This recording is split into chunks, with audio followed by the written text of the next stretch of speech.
Yo, what's poppin', Logang? You've heard of peaks, right? Twin Peaks, the peak of Mount Everest. Well, today, we're going to be talking about the peak of fiction. Vending Machine Isekai. And I'm, of course, doing it with my best friend, buddy, old pal, Neonmanta. Aw, I'm your best friend. Yeah, yeah, I mean, roughly. I've outranked Give or all your take. actual IRL friends. I mean, I have IRL friends, so. So Anyway. I'm flattered. Now this is even more special to me than it already was. I was here to talk about Peak. I mean, hey, we're both here to talk about Peak.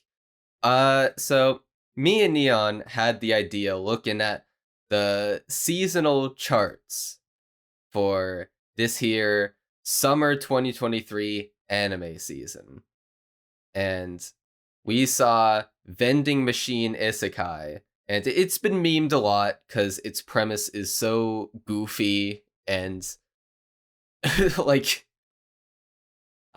it's basically the isekai meme taken to its fullest extent. What is like the because all of these isekai are iterations on the same premise, and at this point it's gotten to the extent where we're reincarnating as fucking vending machines.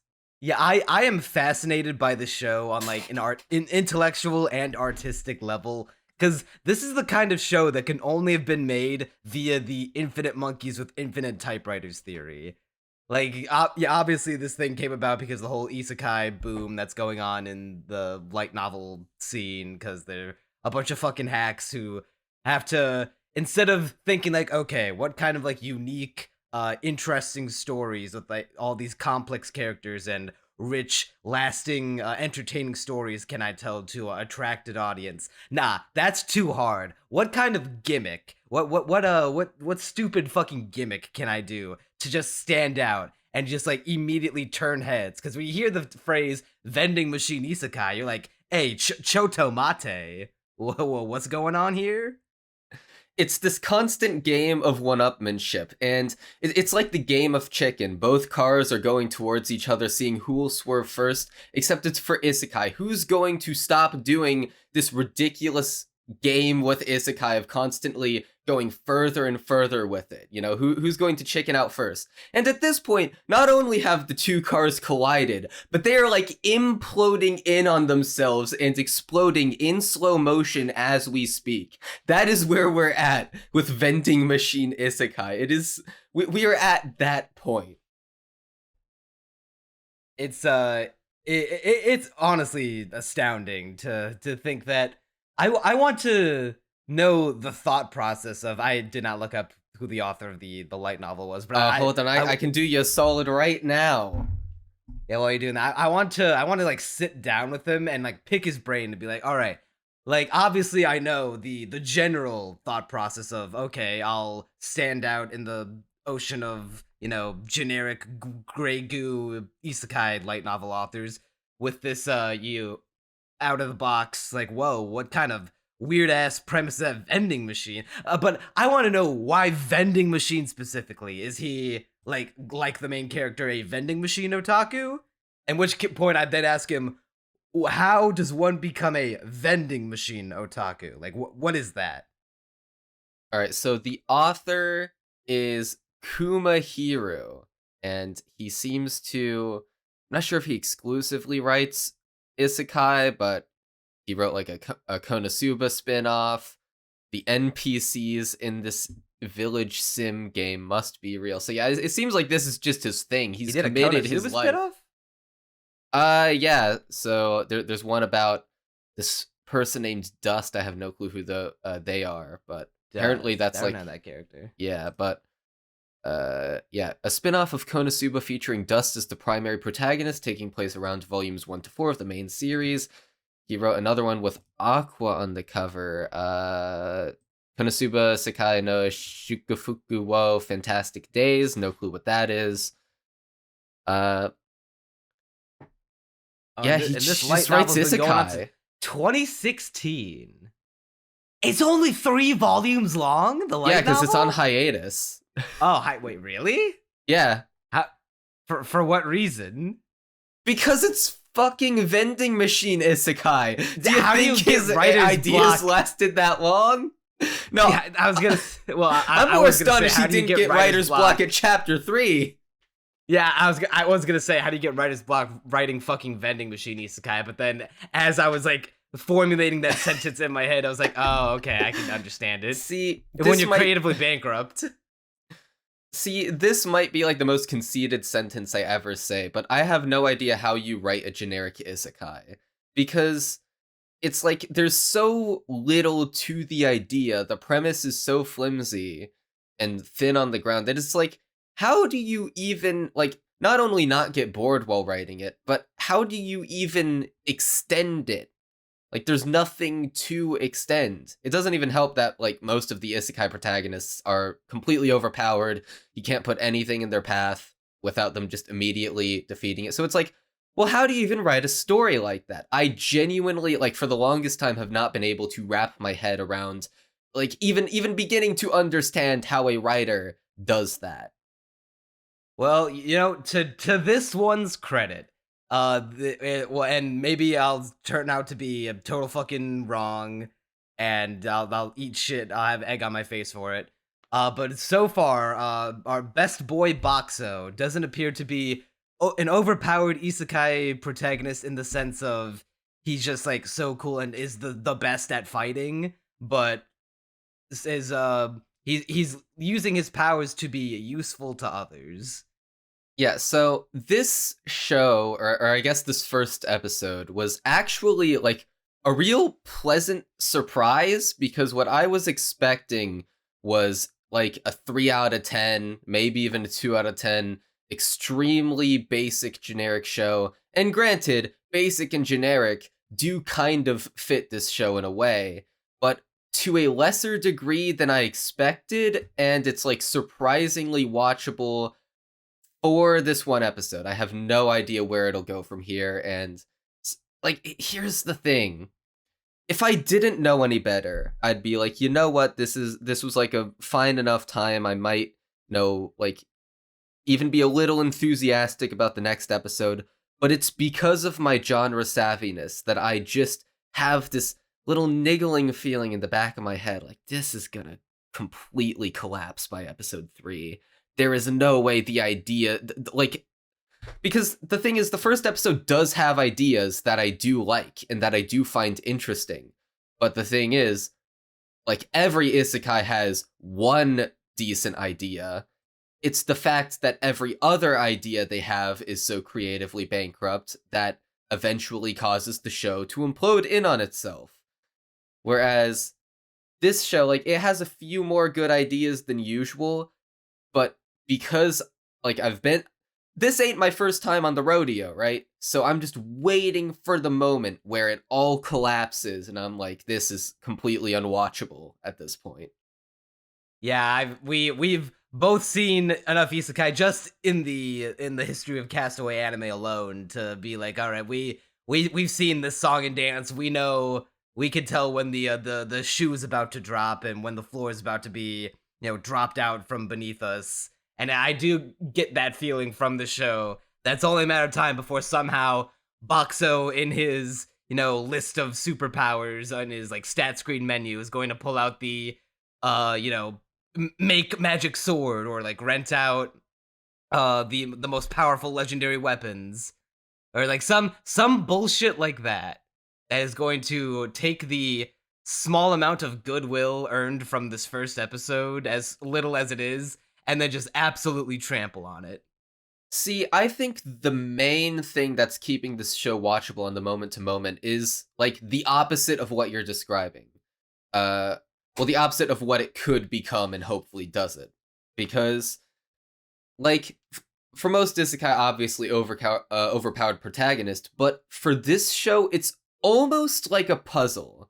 And I don't think the show is necessarily aware that it's like a puzzle. It doesn't feel too puzzly, but the premise almost plays out like that regardless, because it's like, you are essentially describing the weakest, most, like, unable to move protagonist possible.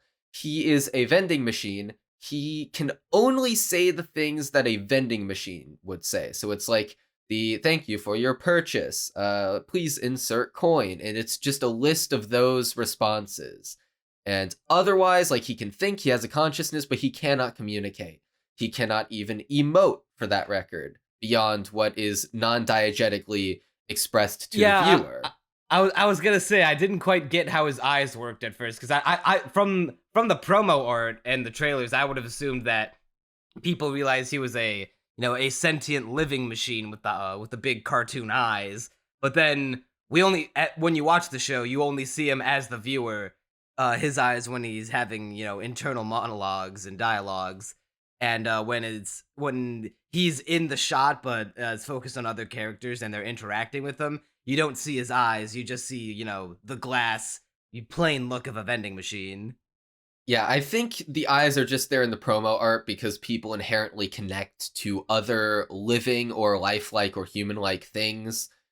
But yeah, like that being said, it is only a matter of time before the character starts seeing his eyes and he starts communicating with them too. Because they tease it at the end of this episode where Lambus is like, "Hey, I hope one day you'll be able to say a lot more and we'll be able to communicate more, Boxo." See, I hope, like hearing that line, I was like, I hope that's more of like a bit further down the line than maybe I'm anticipating, because I think the most interesting part of this show is, like I was saying, the sheer like limitations between like there's so much of a wall between Mr. Boxo and being able to communicate with anyone at all or do anything that it's just entertaining being like, well, how are you even going to make that like a protagonist at all?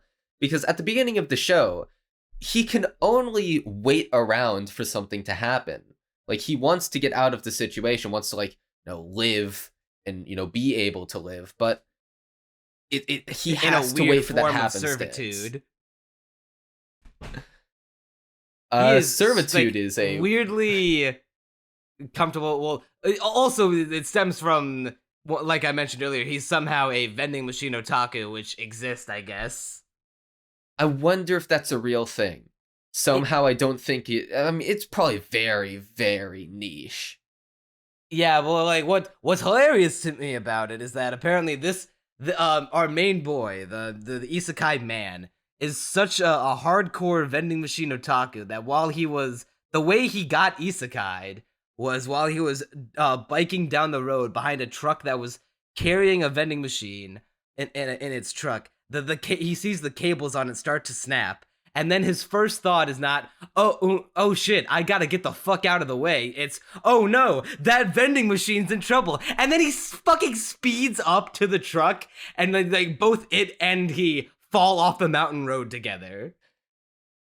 That is how dedicated this man is. He holds vending machines, the lives of vending machines, on the same level as his own life. Maybe even more so. See, that I actually sincerely enjoyed, because I think the show is playing that up for a joke, and it is funny. It got me. I like it. One of the better isekai deaths in existence. I laughed at how stupid it was. Yeah, I think that's the intention. I suppose. I mean, no author. I refuse to believe that any human alive could write, and then he jumped in the way of the vending machine to prevent it from falling off the cliff, desperately clinging on to make sure that the vending machine sustained no damage, and not like smirk to themselves as they're typing I can think of someone who'd write that. The author of Vending Machine Isekai. I mean, okay, you do raise a good point, but I like to believe that he was self-aware about it and that it is meant to be comedic. Well, we can only hope. Maybe one day we'll get him on the podcast. Yeah. After we learn Japanese. What's his name again? Kumahiru. Interview exclusive. Coming next week. Yeah. When you put this on your Twitter, make sure to find his Twitter handle and add him. Yeah, perfect. And then Google Translate the entire transcript of this podcast and put in the subtitles. Oh yeah, there we go. But Yeah, so the show does start off in like a way that makes it seem like it'll be funny Konosuba shenanigans, and I was actually after that I was I did expecting it not to get be. Konosuba vibes from the show at all. I mean, I didn't get the vibes because the directing is very flat and the animation is like exactly what you would Basic as expect it from a gets. show. Yeah, like so I It's didn't not get. like it's not insultingly bad. So like something like the fucking Glasses Girl anime, or like something that's trying way too hard. What are you talking It's about? Gohan's was cooking with that one. no, it's just the most like basic bitch, entry level directing you can imagine, like the generic animated show Yeah. And so with on that generic anime level, presentation. like I saw that presentation, and so logically I knew this is probably going to be pretty basic and, collapse. And also because of my genre savviness, once again, there was a part of me that was like, okay, well, if they can open on that, maybe they're going to take a more parodical, self-aware, comedic route with this. The rest of the episode, let's see, I was there another point that made me laugh? I feel like I I remember uh, writing I something can't down. remember a single time I laughed outside the death scene. See, the death scene did make me laugh. Yeah, it's not coming to me right now. Okay, yeah, no, I don't think I laughed a single other time. I'm not seeing it in my notes. But anyway, The show was produced by studios Gokumi and Axis, who are like a regular power couple. They make a bunch of shows together. They, to my memory, this duo I don't think has produced anything outstanding either together or by themselves. Can you think of like an outstanding Gokumi slash Axis show, whether they well, made it they're together or making not? they're making Hoshizuku Telepath, so Vlesky's gonna love that. They also made Suredure Children, which I've heard good Oh, things okay. about but haven't seen. That one is probably their best show then. Have That you that seen it? one, yeah, I have seen it. It's very Oh, they cute. made It's A Channel. Oh, I want to watch that. which one is A Channel again? I've heard Digi talk about it, but I forget what It's it's like about. Lucky Star, but they have natural hair. Oh, that I guess that sounds fun. Yeah, I mean, The I show's want to watch it.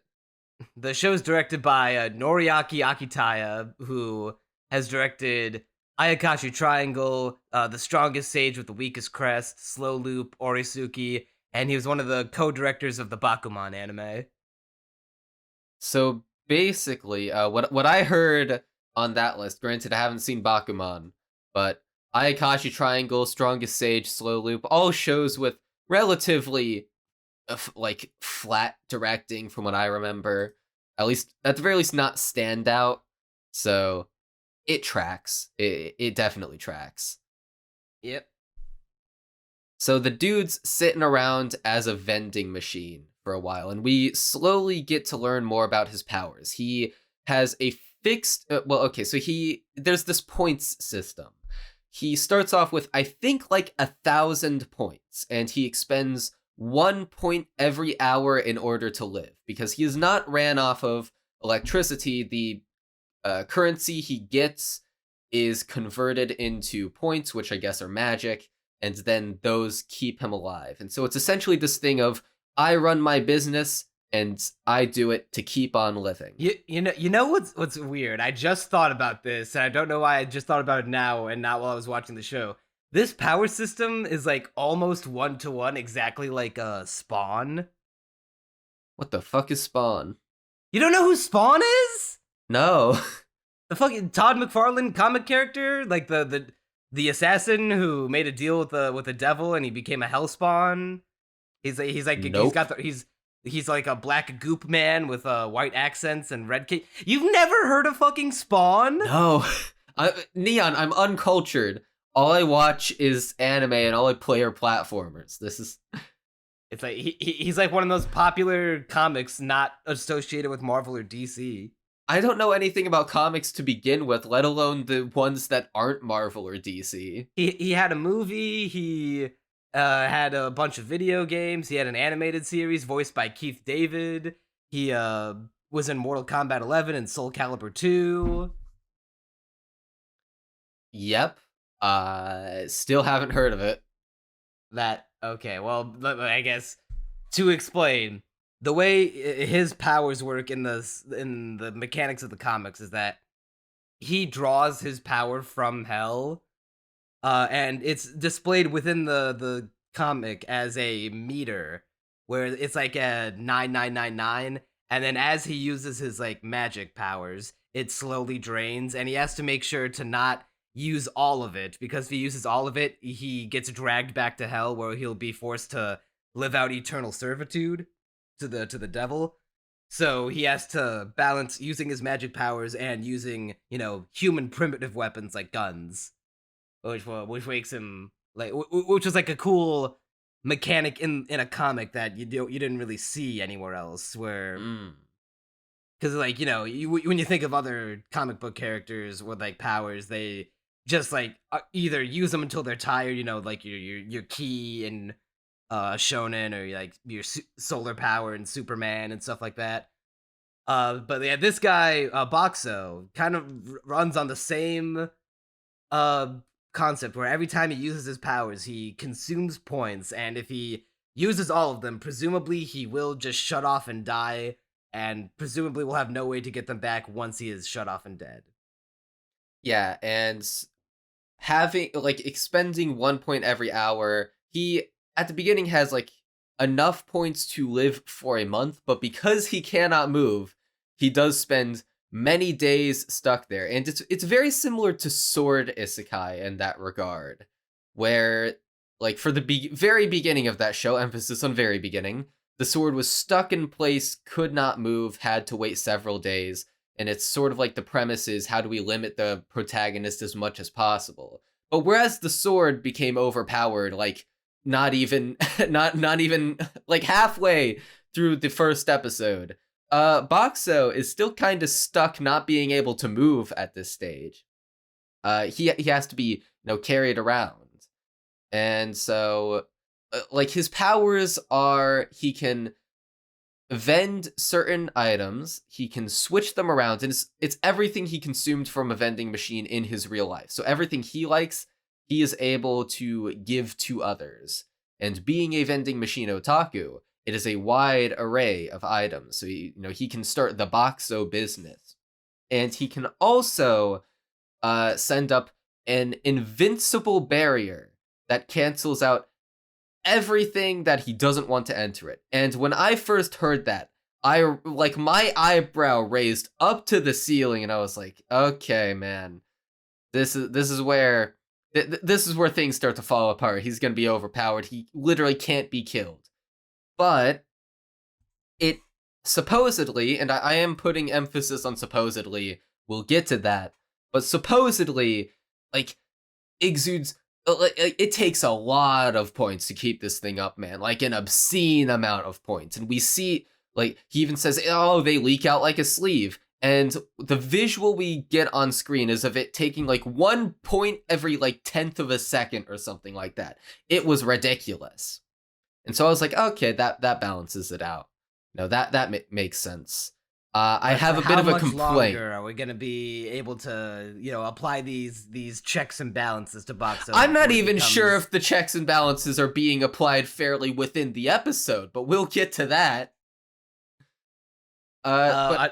Another thing I like about his power, with the point consuming, is that when he gains points from people putting money into him, and when he gets like enough money, when he reaches a certain threshold of money, he can not only like restock his own goods, but he can add new items. He can like unlock the ability to sell new items. Like a video game mechanic reminded me of Tom Nook and the Nooklings from Animal Crossing, where once you spend enough money, they'll be able to like renovate their store and expand their business to sell you even more items at a time. Yeah, and I do really like the powers in this show.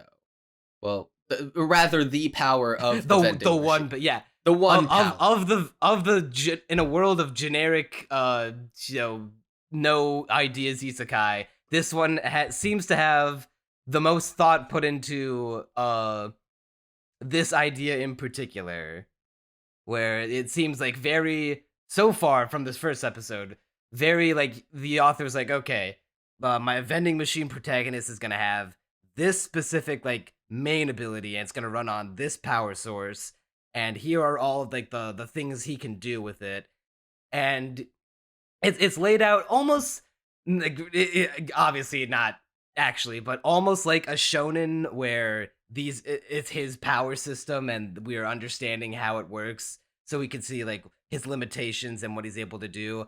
I obviously, as the show's going to go on, I no doubt he's going to implement more offensive or combat related abilities to it because he's in the dungeon. He's the vending machine in the dungeon. So he's going to have to do some fighting with his blonde booty shorts girlfriend.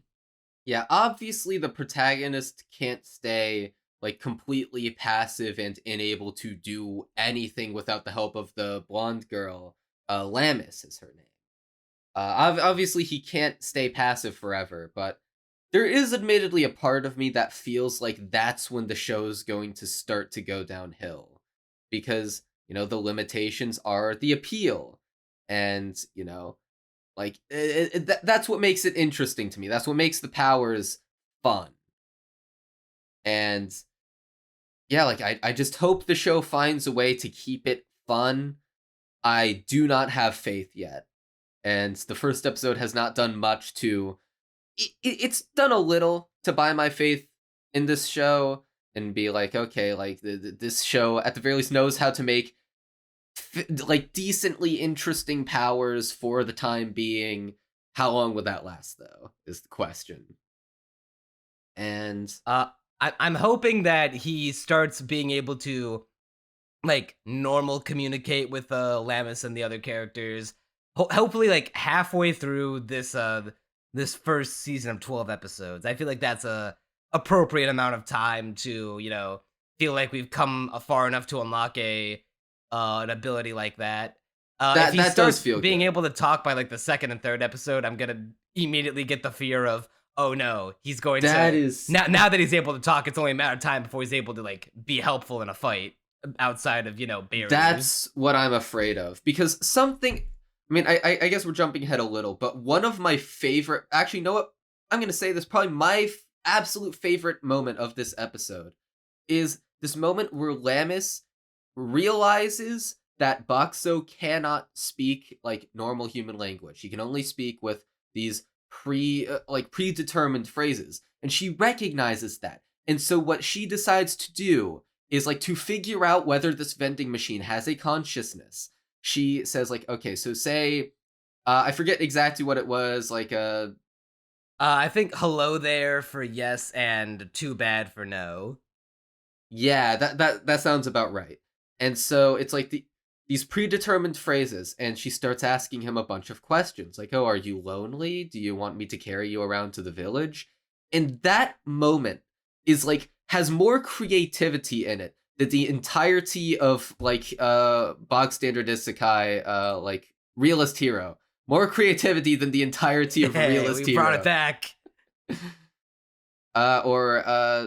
What's the one? How I came back to the real... I don't know, the generic isekai from last season that we ragged on. Yeah, I can't remember the name either. That tells you it's so everything you need generic to and know. Forgettable.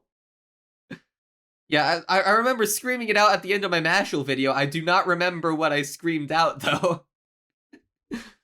But yeah, like, that alone has more soul than those entire shows. And I'm like, that is, like, such... Like, it makes sense, right? But it's like this moment of the characters using their brains and coming up with a way to, like, make progress in this ridiculous scenario that they're stuck in and overcome the limitations of the vending machine. And it's like, that's a genuinely wholesome and compelling moment. I absolutely love that. And that brought so much respect for the show in my eyes.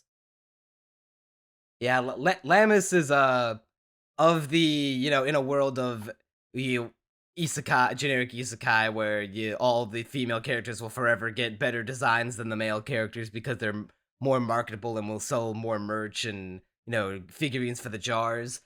I do like Lammis's design. I love the blonde girl. She's kind of busty. She got the booty shorts. She's Lannis is pretty strong. Got the blue adorable.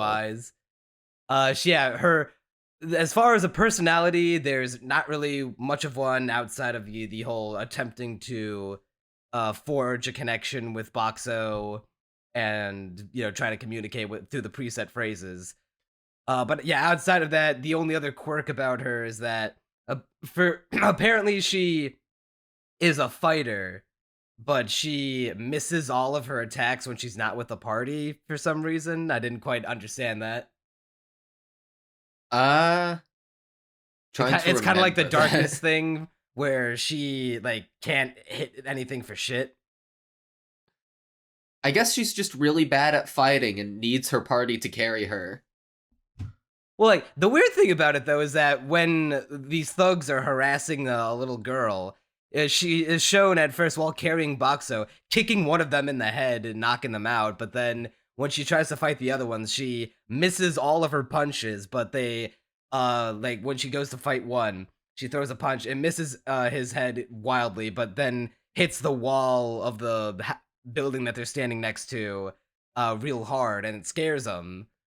So, like, obviously she's very strong, and she's able to lift Boxo up in a bear hug and carry him on her back. But I don't quite get the she can't hit things. I think you're like thinking of it in a more mechanical sense than it was intended to, I guess. Like I think it's just that she's a bad Well, aim and that she can like occasionally hit things and then miss like every other shot. you'll forgive me for thinking about it too mechanically, and when our vending machine character is literally like mechanic based. I mean, yeah, but I mean to be fair, Lamus is a human.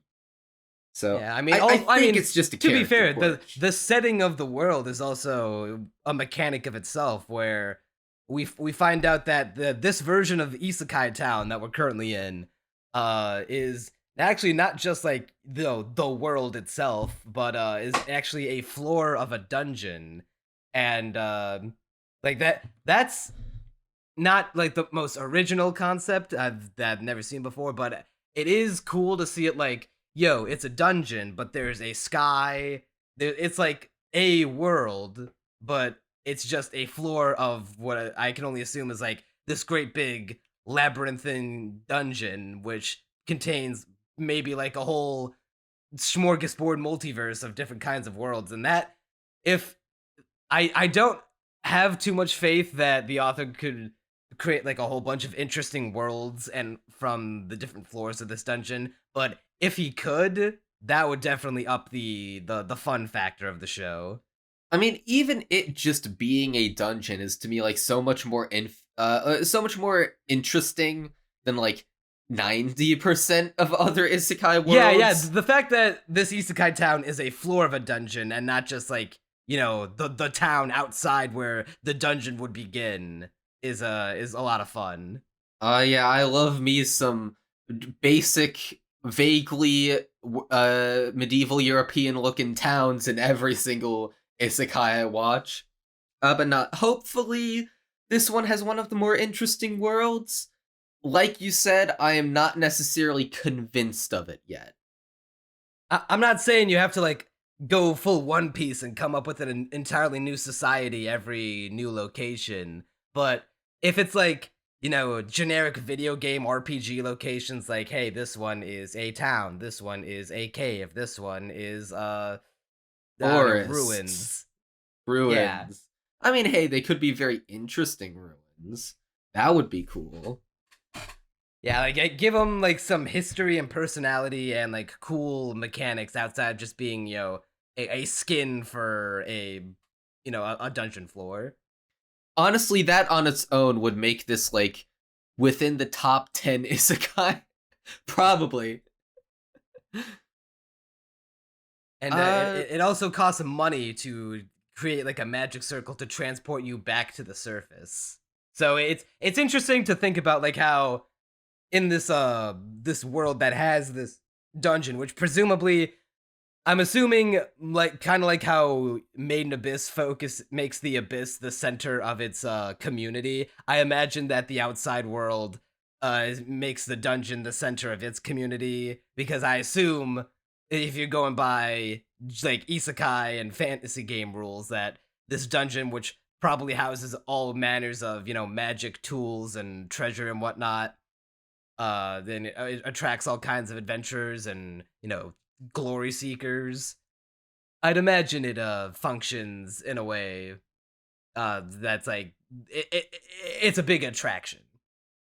Yeah.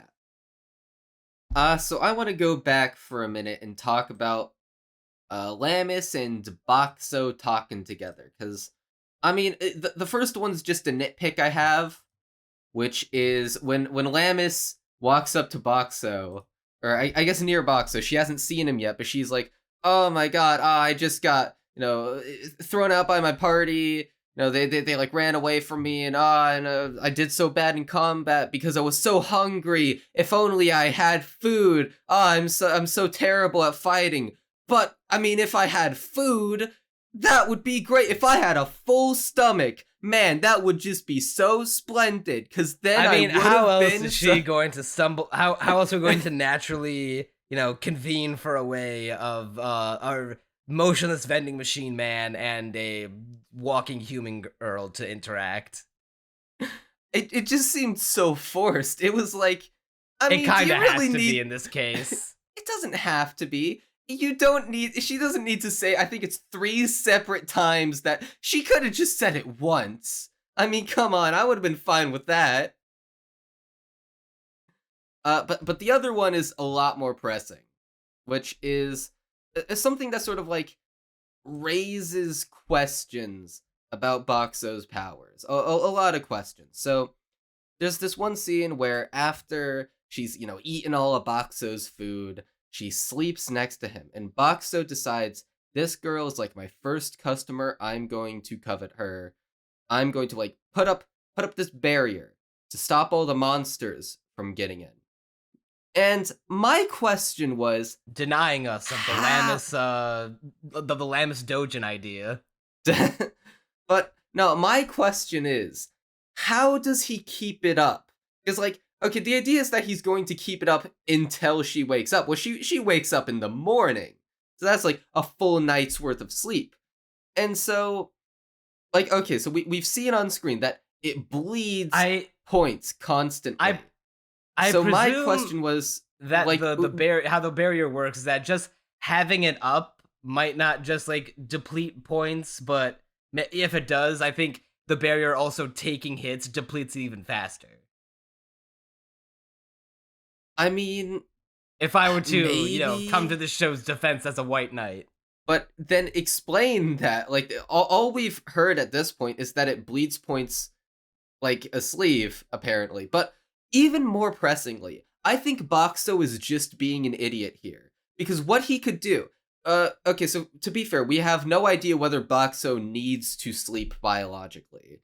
He presumably stays up all night. Because, we see him awake, then we cut to morning, he's still awake. So I don't know. I don't know how that's supposed to imply anything except that he stayed up all night. And so he's clearly like on the lookout. Couldn't he just throw up a barrier whenever monsters are near, and then he wouldn't have to bleed points constantly? This is sort of like a matter of life and death, my guy. I mean, am I to Well, believe that Crunchy, he kept the barrier up all night? if you're gonna nitpick every single little thing and think about the mechanics maybe even more so than the author, why don't you write the vending machine isekai?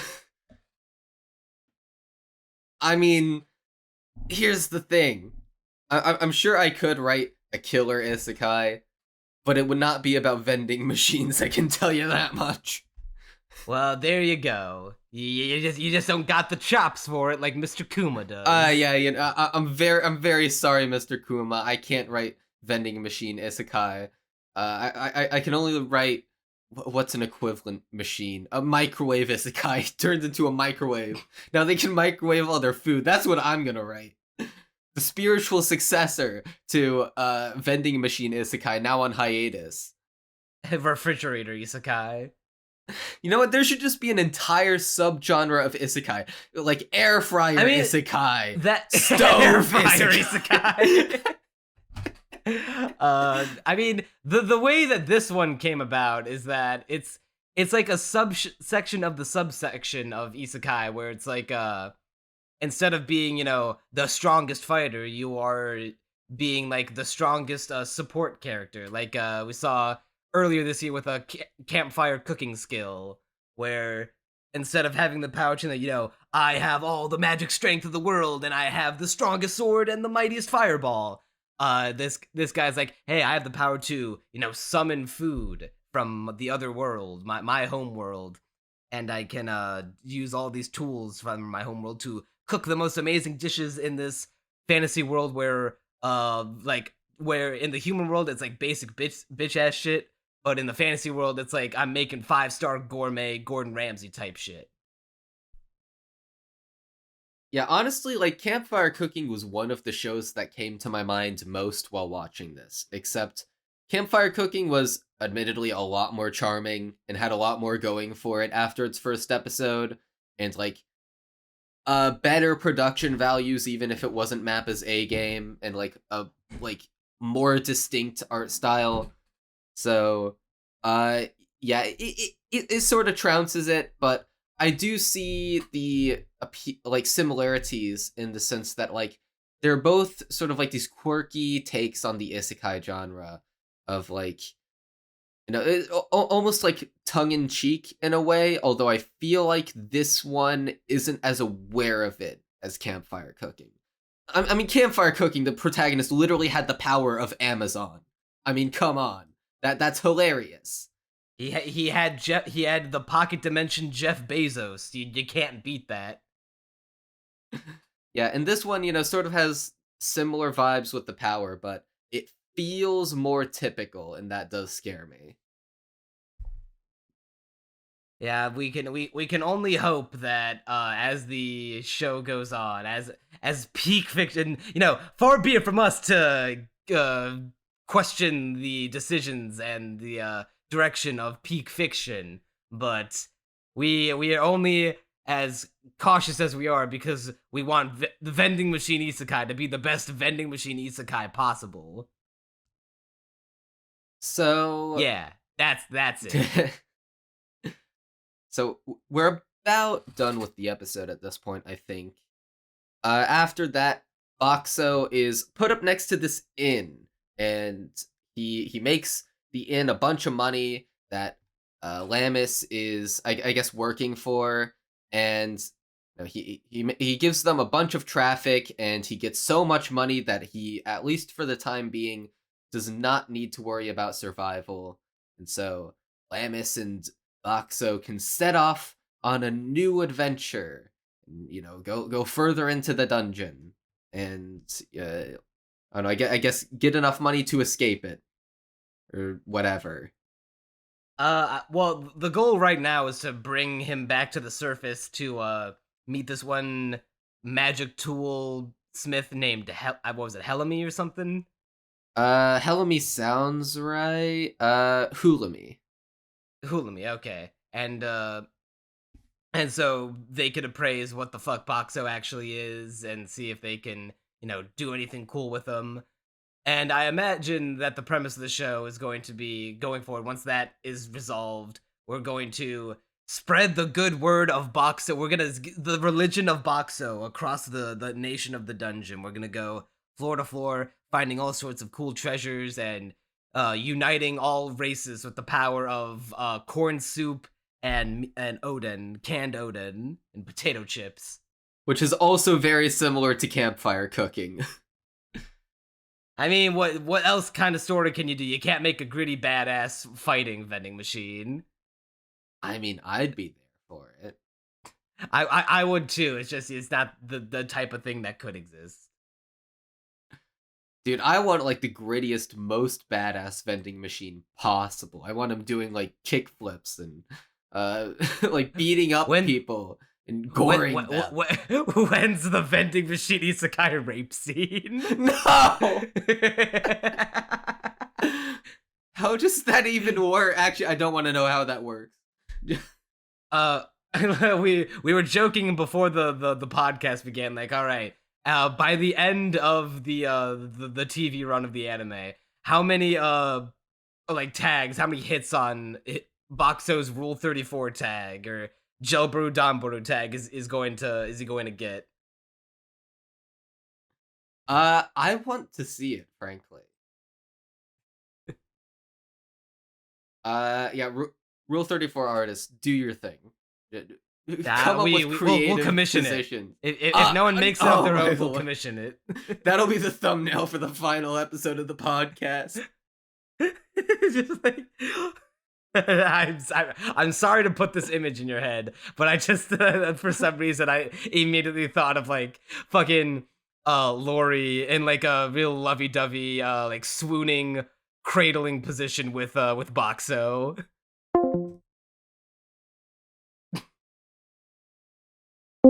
You want to know why I left the call just now? did you leave the call? It was so bad. Sheer rage.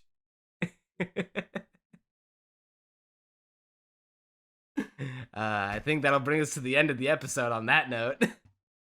What a lovely note to go off on. Hope you had as much pain as we did. Well, actually, it was a fun that time. Image in your head, Craig. Yeah. I'll never forget it, and that it'll haunt me. PTSD right there. Yeah. Overall, I'd give it like a 5 out of 10. It is fine. It is a fine first episode. It probably won't remain so, and I feel like we have about the same take on it. Yeah, judging off the first episode, it's like 5. Maybe if it were a little more charming, maybe a 6. If I would like nothing more for it to get better, but you know, the ball is in Boxo's court. I can't wait for next week when we get to the goddamn Bradio opening. Oh yeah, you weren't you excited for this show's OP? Yeah, because it's fucking Bradio. See, I keep on forgetting who that is, but I know he's a big deal. I think it's more of a band than a single artist, Well, but yeah, they did the Death Parade OP. Yeah. Okay. And they also like rarely do anime, which so it's weird for them to see him come back for fucking. But I want to know how they got fucking Bradio on board for like, hey, well, what Japanese anime-song artist should we get to do the opening for our Vending Machine Isekai show? And then one of the like guys in the writing room was like, Bradio. I mean, hey, maybe it'll be That man should another get a Skeleton raise. Knight moment where the OP is really good for whatever reason. Well, also that one was just by Pellic, who is not like an anime-song guy in the traditional sense. He was a YouTuber. Yeah, and that will forever be a stain on his record. I hope the same doesn't hold true for Bradio, though. No, maybe it will be. Maybe it will be good in the end. Maybe Who it knows? will be peak after all. And that'll do her for this episode of Vending Machine Isekai every week. I do not have any more of an outro. We'll see you next week when we do every episode every week, baby. See ya.